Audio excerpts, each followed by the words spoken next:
You don't need to look at the slides that you have as handouts. Remember the PowerPoint that I showed? But I did a plot analysis. And based on that plot analysis, if chapter 28 is the interlude or the intermission, then Elihu's speeches in chapters 32 through 37 is the anticlimax. And what that does, that really enhances our expectancy for the climax, which is when God speaks out of the storm, chapters 38, 39, 40, and 41. There is a balance between chapter 28 and chapters 32 to 37. In chapter 28, the narrator talking to us tells us there's no wisdom in the speeches that you just read or heard. Wisdom is found with God. The narrator tells us in chapter 28 what Elihu tells the characters. You didn't speak correctly. You failed to address the concerns that Job has raised. So the narrator in chapter 28 speaks to us. Elihu in chapters 32 to 37 speak within the story to Job as well as Eliphaz, Bildad, and Zophar. As I said, Elihu is the only character not mentioned in the prologue, which leads scholars to dismiss him, to devalue him, to believe that someone later, whoever that was, inserted Elihu into the story. That the story would be better without the Elihu speeches. I don't believe like the scholars do. I'm thankful for the Elihu speeches. He's not introduced in the prologue, so he receives a 5-verse introduction in chapter 32. The only other character to get a 5-verse introduction is Job himself. He's young. That's his reason that he hasn't spoken yet. Now he does. In his culture, the older you are, the more respected you are. The belief is, the assumption is that you have more wisdom. So he, being younger, waited. Notice what he says in chapter 32, verse 6. I am young in years and you are old. Therefore I was shy and afraid to tell you what I think. I thought age should speak and increased years should teach wisdom. But it is a spirit in man, and the breath of the Almighty gives them understanding. The abundant in years may not be wise. Ooh. He just basically put Eliphaz, Bildad, and Zophar in their place. Nor may elders, you old geezers, understand justice. So I say, listen to me. I too will tell what I think. Some say, he's kind of brash. He's kind of insolent. He is a talker. He is. Believe it or not, he speaks more than even Yahweh does in this book. The only one that speaks more than he is Job. Is he a talker? Yes, because he spends 17 verses from verse 6 of chapter 32 to verse 22 basically to say, let me talk, to which I want to say, that's what you're doing. You've been doing it for 17 verses. What do you mean, let me talk? That's what you're doing. Then in chapter 33, verses 1 through 7, he states, I will talk. And I'm thinking, yes, you have been. You have been. He delivers 4 speeches, 4, uninterrupted from chapter 33 through chapter 37. He tells Job, you're wrong. Chapter 33, verse 12. Behold, let me tell you, you are not right in this, for God is greater than man. You're wrong. God is greater. We'll return to that. Remember, Job in this lawsuit has expressed the wish, because he doesn't know where he can find one, a third party The umpire, chapter 9, verse 33. The witness or advocate in chapter 16, verses 18 and 19. The kinsman redeemer in chapter 19, verses 25, 26, and 27. I need that third party, that go-between, that mediator. Elihu says, I'm your man.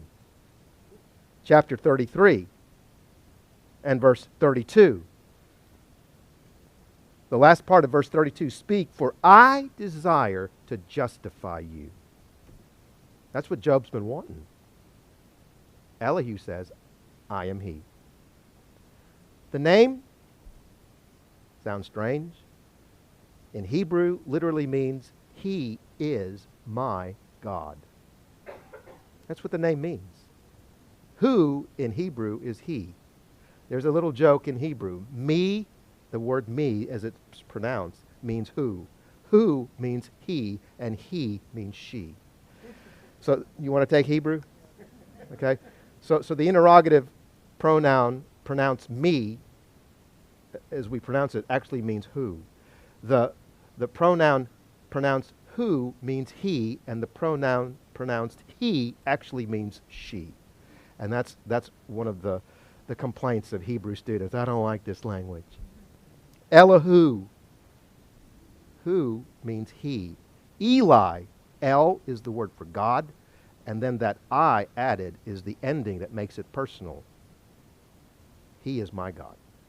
You've heard of Elijah. E-L-I. That is my God. Yah is the shortened form of Yahweh. So Elijah literally means Yahweh is my God. Just a little bit of Hebrew. You didn't want that, but I gave it to you. Okay. Remember, the complaint of Job has been God. He's not right. He's not just, which is the same as saying righteous. When you say God is righteous, that means you're saying that he does what's right. And to do what's right is to do what's just. Job has criticized God's righteousness. And he offers himself as example A. Look at me. I don't deserve what I've received. This is not justice. I've been abused. I'm a victim, and God's the victimizer. Job has criticized the righteousness of God, as well as, remember in that lawsuit, one of the charges is that God abuses his omniscience and omnipotence. God has power and knowledge, but he does not use it rightly. What's beautiful as you read these speeches of Elihu is that what Job criticizes, Elihu praises.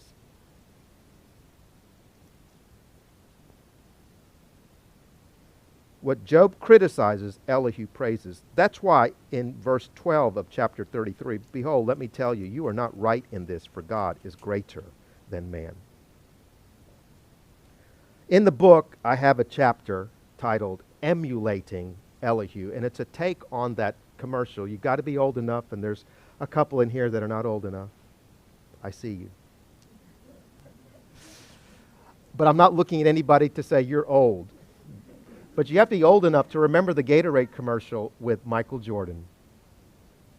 I want to be like Mike. I want to be like Elihu. Why? You've heard the expression, to change the subject for good. He does. He takes conversation and he makes it praise. I want to be like Elihu, to transform a mundane conversation into spiritual contemplation. I want to be like Elihu, to speak to the moment and to show by my adulation and worship and praise of God how God is relevant for that moment and that person in that moment. What's beautiful about Elihu, he comes out of nowhere. And you're thinking, was he added? No. Because he, believe it or not, in chapter 33, quotes what he has heard Job say and what he has heard the friends say. In other words, somehow he must have got detained at the red light on the Parkway, and he gets there kind of late. It's already started. You have to go back to Sunday to know why I did that, And so he's apparently there. He may have gotten there late, but he has listened to everything that's been spoken. Because he says in chapter 33, verse 8, surely you have spoken in my hearing, and I've heard the sound of your words. I've heard everything you said. And then he quotes what he's heard. So he was there. What I love is he comes from nowhere. He's there. He speaks. And then after the last speech, he disappears without any mention about him because God speaks. I want to be like Elihu, such that I do speak when I have opportunity. I don't speak about myself. I want to decrease. And he increases such to the point that after I've finished speaking, nobody thinks about me because they're focused on the Lord. I want to be like Elihu. I do. And what's apparent when you read the book is that every character in this book, talking about Job, talking about the three friends, and Elihu, have anticipated God speaking, and God has not spoken to any person on planet Earth yet. God has only spoken to supernatural beings in chapters 1 and 2. God has not said a word yet on planet Earth. This prospect of God speaking, what Job wants, actually intimidates Job. Remember, we read chapter 9 and verse 3. This is Job. If one wished to dispute with God, he could not answer him once in 1,000 times. I want him to speak, but if he decides to interrogate me, I don't know if I could answer one of those questions. Well, Job, let's just say he will only ask you 84, not 1,000, and you'll be able to answer one of them.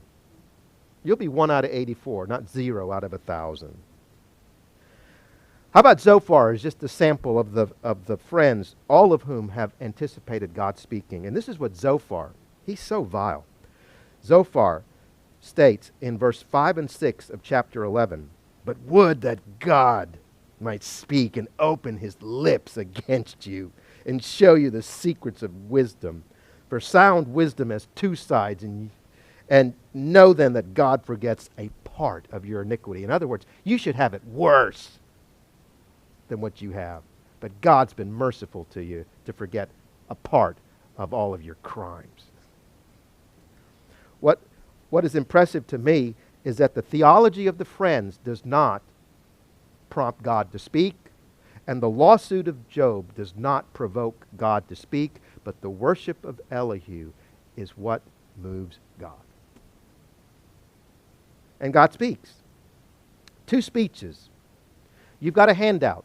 It's the final couple of pages in your packet. It's an outline of the first speech and the second speech. Okay? The 2 speeches are chapter 38, verse 1. I think these help me here. I think these chapter and verse numbers appear on the handout, but if not, I'll repeat them. It's chapter 38, verse 1 to chapter 40 and verse 2. That's the first speech.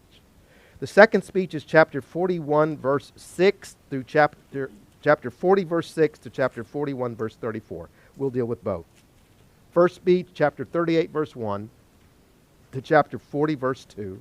Second speech, chapter 40, verse 6 to chapter 41, verse 34. 2 speeches. 2 speeches. God speaks, and he questions immediately. By the way,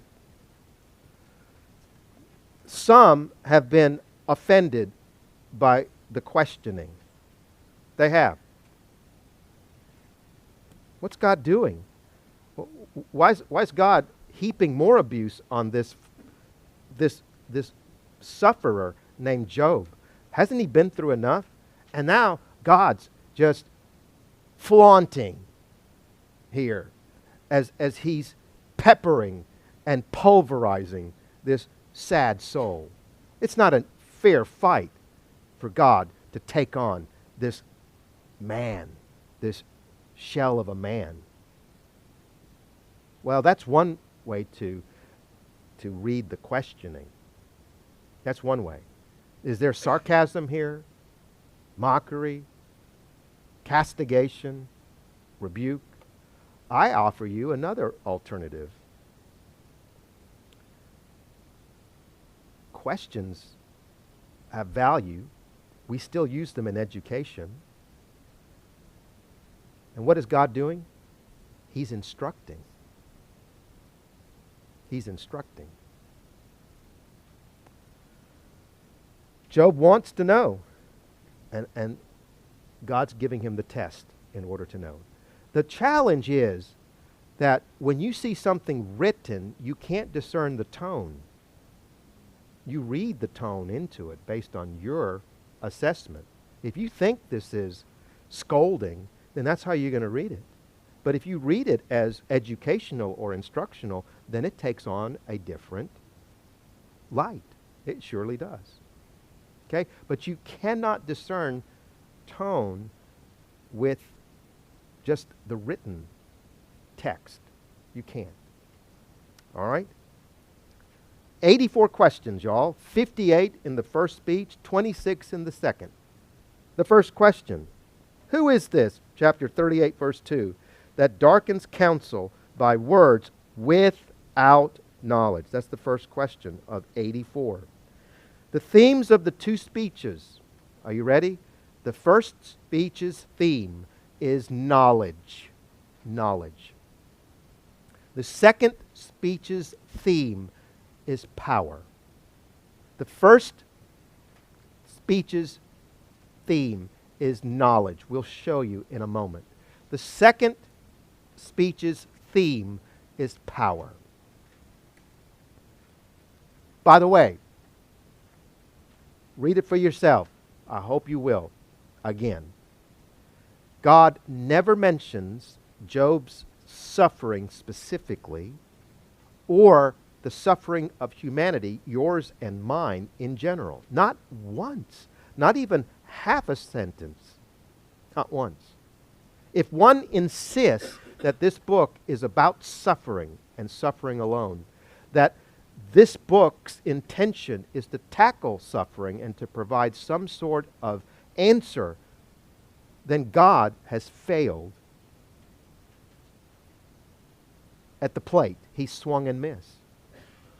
How could you, God, not deal with the elephant in the room? How could you? How could you talk all around it? Are you the politician that can't answer a question? By the way, no politician answers questions today. Is this God? Is he the consummate politician? Of course he isn't. Is God afraid of any topic? None. So if he's not tackling suffering specifically that Job has experienced, or suffering in general that we somehow, in some way, endure, then clearly this book is about something more than suffering. And it is the sovereignty of God. God in charge. More about that in a moment. So this first speech addresses knowledge. Notice, therefore, the sentiment of the questions. Notice this. Knowledge. Chapter 38, verse 4. Where were you when I laid the foundation of the earth? Tell me if you have understanding. Verse 5. Who set its measurements, since you know? Notice verse 16, 17, and 18. Have you entered into the springs of the sea, or have you walked in the recesses of the deep? Have the gates of death been revealed to you, or have you seen the gates of deep darkness? Have you understood the expanse of the earth? Tell me, if you know all this. Verse 19, where is the way to the dwelling of light, and darkness, where is its place, that you may take it to its territory, and that you may discern the path to its home? You know, for you were born then, and the number of your days is great. Y'all, beginning in verse 4 of chapter 38 through verse 38, you have a tour of creation. That's what you got. Beginning in chapter 38, verse 39, with the lion, through chapter 39, verse 30, with the eagle. I call it a view from the zoo. You've got all these creatures, all of them. A sampling, at least, right? I understand. If someone is covered with sores, has lost everything, and is still grieving, such a person may not want to take a cruise. Some sufferer like Job may not be in the mood to go to the Jackson Zoo for an afternoon. What's God doing here? God is basically showing that Job's criticism has been unfounded. Yes, Job, I have knowledge. By the way, you don't. I mean, that's what God says here. I have the knowledge. You don't. But I use the knowledge lovingly. And I demonstrate that, are you ready? With the least of creation. Chapter 39, verse 1. God depicts himself as an expectant father. Do you know the time? Again, do you know? Do you know the time the mountain goats give birth? Do you observe the calving of the deer? Can you count the months they fulfill? Or do you know the time they give birth? They kneel down, they bring forth their young, they get rid of their labor pains. Their offspring become strong, they grow up in the open field. They leave and do not return to them. I'm so excited to see that. That's what God says. Man, that thrills me. You don't think about the deer. I do. Job, have you ever given 1 second of thought to the desert lands that are parched? No, you don't. But I lead the rains there at the appropriate time because I know. I take care of that which you don't give the time of day to. And I do it without fanfare, no headlines. I do it. I know what I'm doing, and I do it well when the spotlight is not on me. I'm not proving myself. I don't need to. I've got the power and the knowledge. I've got the knowledge, and I use it well. I'm sorry to be blunt, but I'm going to be blunt. Talking about sovereignty, in charge. Y'all, dumb people don't make good leaders. That's blunt. That's blunt. I know. And God is saying, I'm a good leader. I know what I'm doing. You've questioned my leadership. I know what I'm doing. All right? So, after this instruction, we'll call it a lesson. It's 58 questions. How does Job respond? Notice. Verse 4 and 5 of chapter 40. Behold, I'm insignificant. What can I reply to thee? I lay my hand on my mouth. Okay. Once I've spoken, and I will not answer even twice, and I will add no more. I provide a translation of the Hebrew in the book that you have. Basically, here's what Job's point is. You've asked me a lot of questions that I can't answer. At the same time, you've not answered my questions. The reason for another speech, right? Because Job has not gotten the point. That's why he gets another one.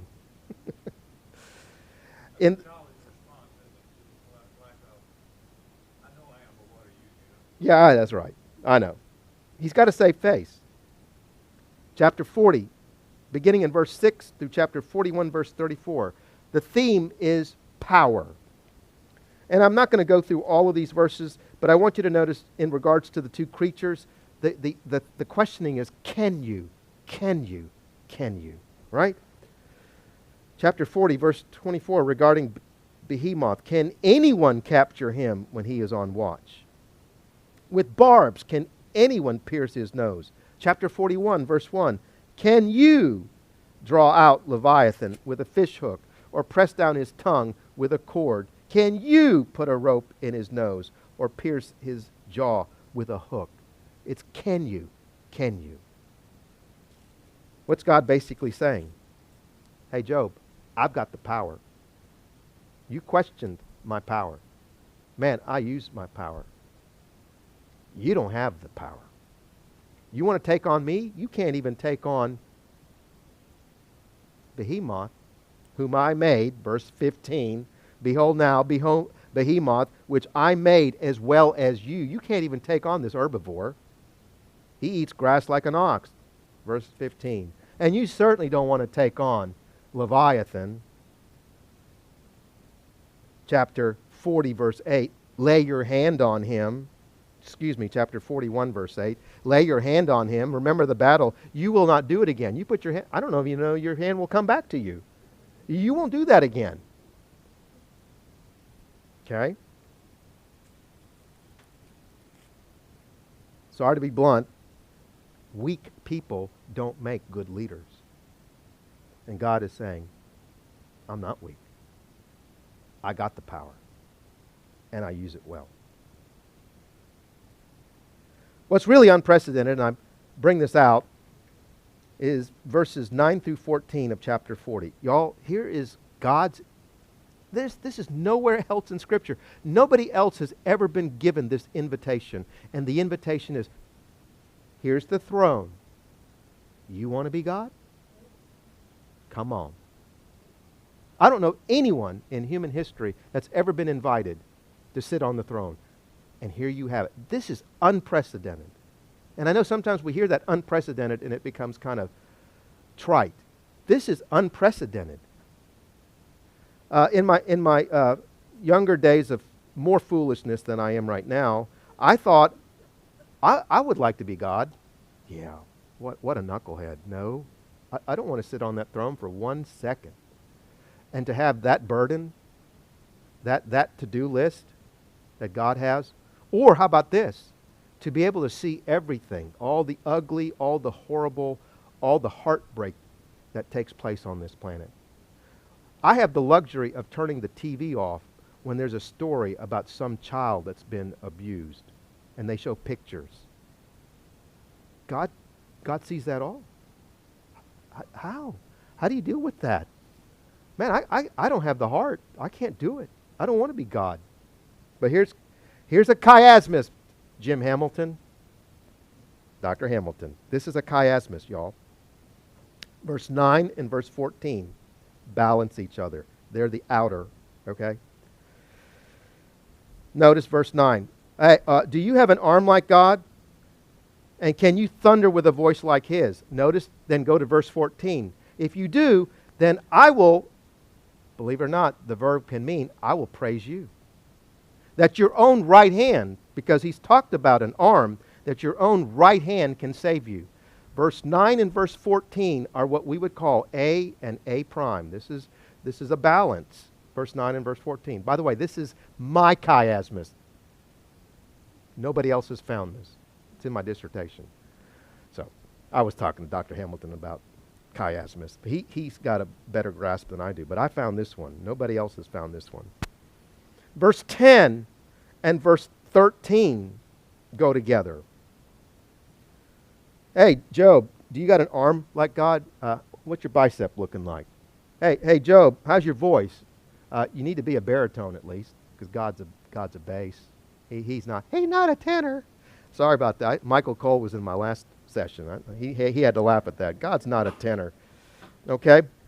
You got to have the arm. You got to have the voice. You got to sound the part, but you also have to look the part.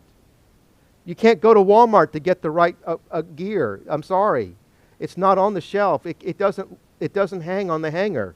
What you need is adorn yourself, verse 10, with eminence and dignity, and clothe yourself with honor and majesty. Man, that's not at the thrift store. And verse 10 counters what you do, what you basically coat the proud with. Hide them in the dust together and bind them in the hidden place while you are glowing in the dark.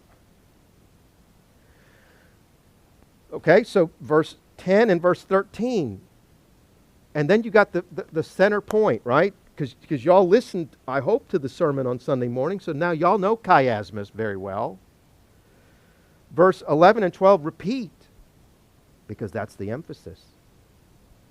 And once you got the arm, you need to go to the health plex. Once you got the voice, and once you look the part, then you've got on your to-do list, are you ready? You got to deal with pride. You know why? Because the ultimate threat to sovereignty is pride. That's why. Pride is something that God does not tolerate at all. No way. You can't let pride.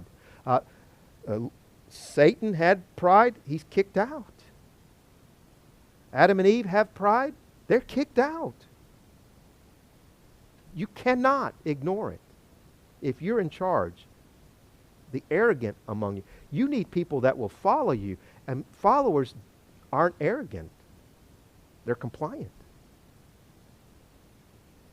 So look at this. Pour out the overflowings of your anger and look on everyone who is proud and make him low. Look on everyone who is proud and humble him and tread down the wicked where they stand. Now here's the key. Can you do it? Can you break them without pulverizing them? Oh, anybody can turn them into dust. But your task, if you think you can do it, is to confront pride and somehow bend it into humility. But if you bend it too much, it'll break. Can you do it? Now, there's something that is subtle within the message, and what is that? If you want to start on this to-do list, go look in the mirror. You want to tackle the first proud person? Why don't you deal with yourself? Because you're the one. You don't even realize, that's the shame, is that most proud people don't even know that they are. It's nauseating to everybody around, but they're the ones that have no clue. They just don't.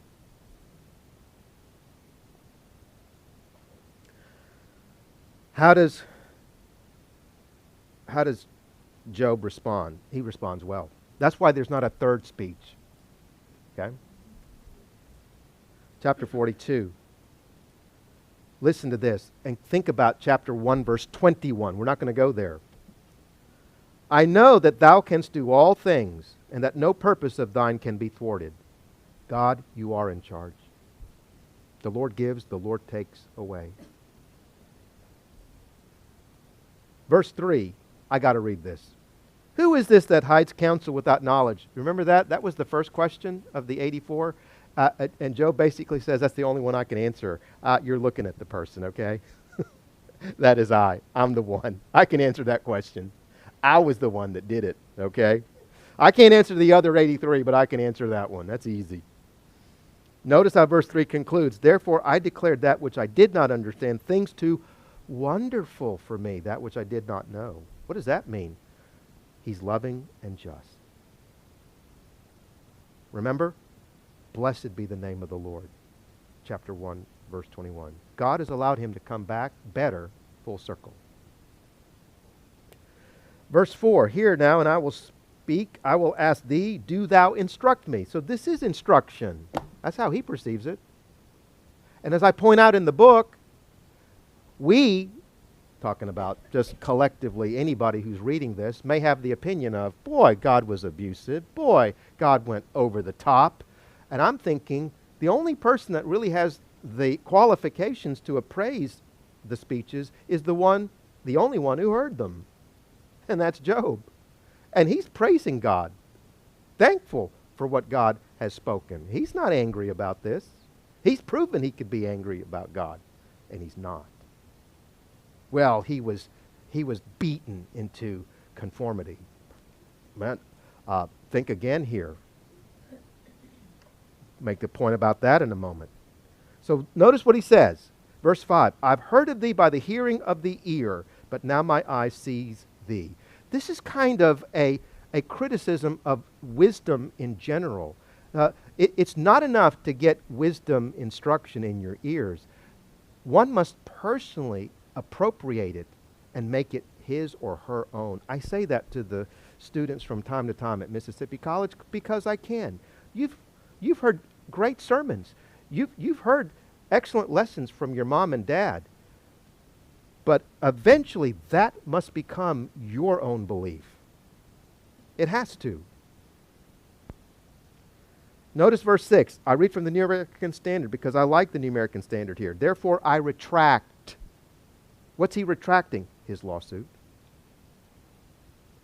And I repent in dust and ashes. Why does he respond that way? And we're going to talk about his response as we are drawing to a conclusion. Because of what he's heard. You know what he has heard? He has heard a longer answer compared to what Jesus says later, of course, in the Gospels. Here's what Jesus said. Listen to this. Matthew chapter 10. Matthew chapter 10, verse 29, 30, and 31. Are not 2 sparrows sold for a cent, and yet not one of them will fall to the ground apart from your Father? But the very hairs of your head are all numbered. Therefore, do not fear. You are of more value than many sparrows. So what is God saying here that Jesus will express briefer in Matthew chapter 10? Hey, Job, if I care for the least of these that most people don't spend 1 second thinking about, don't you think that I can care for you? Aren't you more valuable than the desert? But I spend time in the desert. Aren't you more valuable than a mountain goat? But I can't wait until they give birth. And if I care for them, don't you know that I'll care for you too? So, look how remarkable chapter 42, 1 through 6 is. As I told you, this is so contrary to Disney, and I'm not here to criticize Walt Disney Corporation. But this is not Disney. Disney does not conclude with a beautiful symphonic musical ending and the credits rolling with the character covered with sores on an ash heap, destitute. This would be a Disney story if you put chapter 42, 1 through 6 after God restores Job and he gets double everything, and then Job says, man, you're good. I knew you were good. He has no idea that he's getting anything back. He has no idea that he'll ever be healed. But what he received from God was all he needed. He needed God. And so do you, and so do I. All this other stuff comes from God because he's good. We think we need it. We grieve when it breaks or has been misplaced, but then we realize we really didn't need it. It really wasn't that important. Yeah, it had some sentimental value, but relatively speaking, not as valuable as that which we cannot lose, because he's got you in the palm of his hand and he's not letting go. You may fight against it. The beautiful hand of God may have the scars to prove as we kick and scream against him, but he doesn't let go. He's like that parent, right? There are times you let we did let Anne-Marie manifest her temper tantrum as a 2-year-old. It's hard to believe that our daughter had the temper tantrum, the terrible twos. And she was on her back, angry, and we just ignored her. And she, on her back, kicked with her feet and went all around the living room.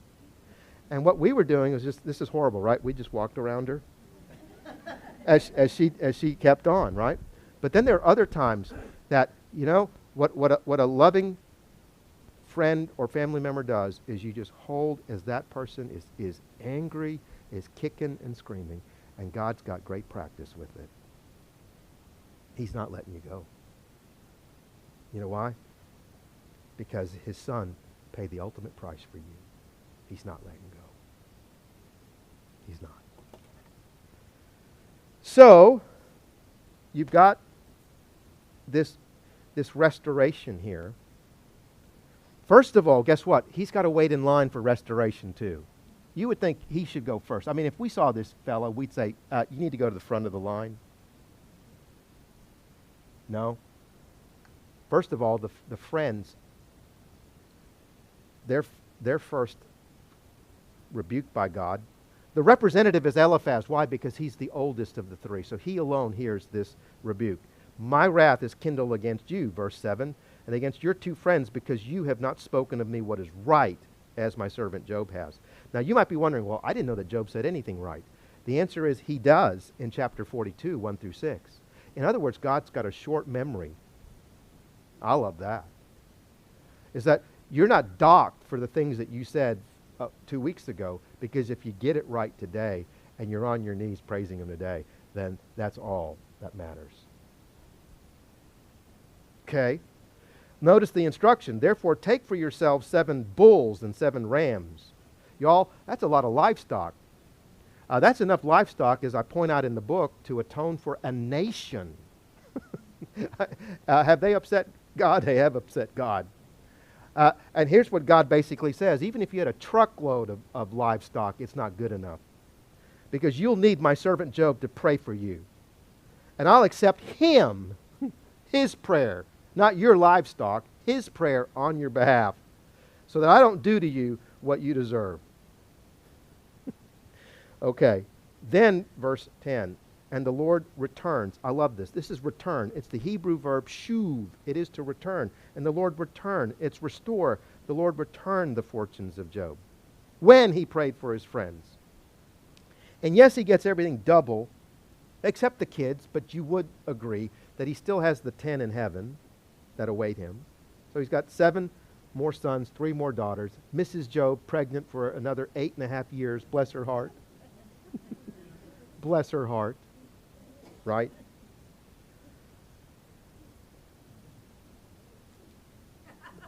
But here's where I conclude. And man, I could go on because there's so much more here. So read the book of Job. I was going to say read my book, but read the book of Job.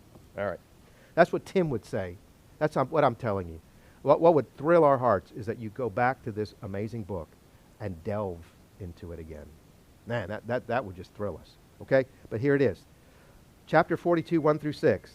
Chapter 42, 1 through 6.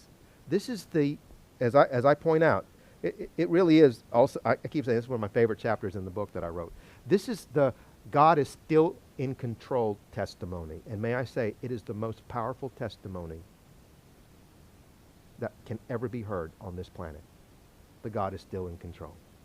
Because you and I are not exempt from the hardships, setbacks, difficulties, struggles that the rest of the world experiences. And in fact, they think, well, what's the worth of having faith in your God when you're not sheltered from all the stuff that we get? Because we then have the opportunity to show the difference that Christ makes in our life, because we don't go through these things the same way. That's what I said to Anne-Marie in one of her horrible moments, and there were a number of them. And I still remember this. You know, she was on the carpet. We don't have carpet there anymore, thanks to the great flood of 2014 in our house. But in 2013, she's going through it. She's on the floor, and she has tears, and she's just looking at me with those big eyes. And I said, Anne-Marie, I said, God has honored you. This is truth, but it was hard to say it as a dad. God has honored you with an opportunity to show the difference that Christ makes in a person's life. Because the world goes through bipolar, but you're going through it as a believer, and you're not going through it the same. You've got coping opportunities because of your faith in Him. So this is a testimony. The ash heap testimony is much more impressive. The world can't believe that's true. So when you share it, you've got a captive audience. Okay? You've got a captive audience. Because you have no idea, right? At that moment, when you're in the thick of things and you're still saying, God's still in charge. I just know He is. I don't know how this is, I don't know the outcome. I don't know how long this is going to last. But when you're saying that, the world's going, I can't believe that. The world, and there's nothing wrong with this, if you were to ask why, if you say, why God? That's okay. Ask Him that. The world asks that why question, but only the believer can say, why not? I've mentioned Jim Kelly in a sermon I preached here in 2014. Hall of Fame quarterback, Buffalo Bills. And Jim Kelly, in the fall of 2013, experienced a malignancy in his upper left jaw and went through root canals, removal of bone. He has no sensation on the left side of his face. He came through all of that surgery and chemotherapy, and guess what? The cancer came back in March of 2014. And you know what this godly man said? I wouldn't change a thing. I've been blessed. That's the God is still in charge, still in control testimony. And finally, I'm going to say, and then I'm going to say thank you again, is the Dan Quisenberry. Dan Quisenberry. If you're a sports fan, a baseball fan, you will remember he played for primarily the Kansas City Royals. He may have played his whole career with the Royals. I don't remember. But he was a remarkable relief pitcher, successful, won the World Series, and you know what? A godly man.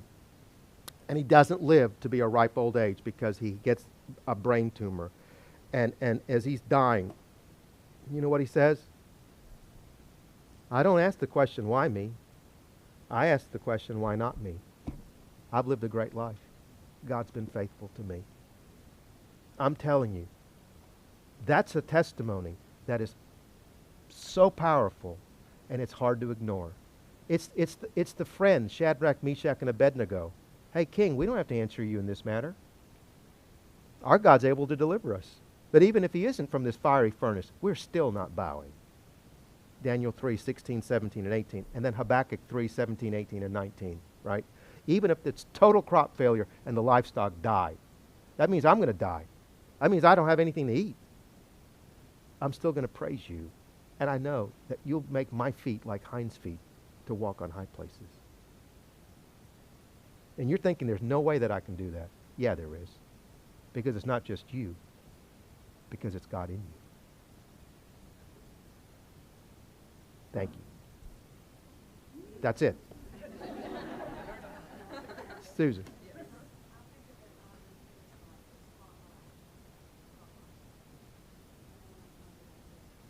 Oh. Amen.